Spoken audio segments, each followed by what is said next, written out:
Mangrol ST ડેપોમાં મુસાફરો માટે વધુ એક સુવિધાનો ઉમેરો કરવામાં આવ્યો છે। મુસાફરો દ્વારા નારાયણ રૂટની બસોની માંગણી કરવામાં આવી હતી, ત્યારે સરકારે 4 બસોનો ઉમેરો કર્યો છે।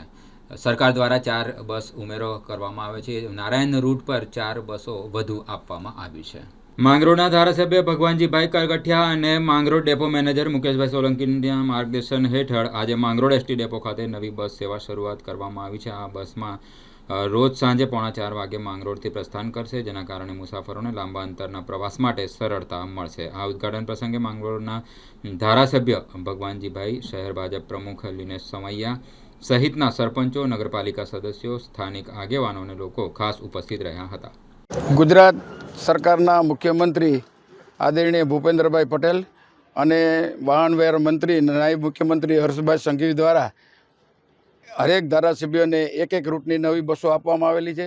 એને અનુસંધાને માંગરોળમાં પણ આજે 4 બસો 2 રૂટ માટે આપવામાં આવેલી છે, જે માંગરોળથી નારાયણ સરોવર નવી બસ મૂકવામાં આવેલી છે અને એક સાથે સાથે માધવપુર, માંગરોળ, ગાંધીનગર, અમદાવાદ ગાંધીનગરની પણ ટૂંક સમયમાં બસ ચાલુ કરવામાં આવશે, જેથી લોકોને ગાંધીનગર જવા માટે અને ધાર્મિક સ્થળ કચ્છમાં જવા માટે ખૂબ જ અનુકૂળતા રહેશે।